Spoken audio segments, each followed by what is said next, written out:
स्वात में civil society और ताजिर बरादरी ने सानिया स्वात में रेस्क्यू ऑपरेशन में मुबैना नाअहली पर इंतजामी के खिलाफ मुजाहरा किया है। इस बारे में मजीद जानते हैं, निशात चौक में मौजूद हैं डॉन न्यूज़ के नुमाइंदे मुराद अली खान। उनसे मुराद बताएगा इनकी जानिब से क्या मुतालबात किए जा रहे हैं, क्या तहफ़्फ़ुज़ात हैं मजीद।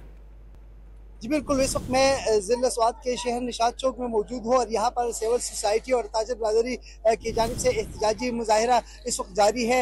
मुजाहिरीन बाकायदा यहाँ पर मौजूद है, उन्होंने प्ले कार्ड उठाए हुए हैं और वो सूबाई और ज़िली इंतजामिया के खिलाफ नाराबाजी भी कर रही है। इस वक्त हमारे साथ ताजिर बरादरी के तर्जुमान खालिद महमूद गुजर साहब से मौजूद हैं, उनसे मजीद जानते हैं कि उनके मुतालिबात क्या है और वो क्यों ये एहतजाजी मुजाहिरा में मौजूद है और मुतालिबात क्या है।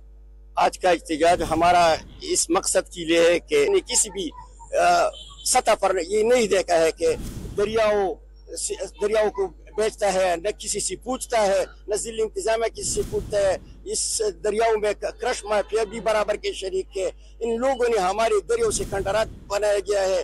इस सिलसिले में हमने पहले भी इंतजामिया को आगाह किया गया है कि जितने लोगों ने दरियाओं के किनारों पर जितने भी रेस्टोरेंट बनाए गए हैं, इनके खिलाफ पूरी तौर पर एक्शन लिया जाए। जिन अफसरान ने इन लोगों को एनओसी दिए गए, इनके खिलाफ कार्रवाई किया जाए। इस तरह आपने इनकी गुफ्तगू सुनी, इनका कहना है कि ये सिर्फ जितने भी हुकूमत ने जो एक्शन लिया है कि कुछ असिस्टेंट कमिश्नर और कुछ रेस्क्यू के इंचार्ज उनको मुअत्तल कर दिया है। इनका ये मुतालबा है कि बाकायदा डीसी स्वात कमिश्नर मलाकन डिवीज़न जो है इनके खिलाफ भी कार्रवाई होनी चाहिए। ये पूरे इंतजामिया की गफलत थी और इनका ये भी मुतालबा है कि जो क्रश माफिया है, कब्जा माफिया है, उनके खिलाफ भी कार्रवाई करे, इसलिए कि इस वक्त भी काफ़ी होटल्स और रेस्टोरेंट जो है वो बिल्कुल दरिया में बनाए हुए हैं और आइंदा के लिए भी खतरा साबित हो सकता है।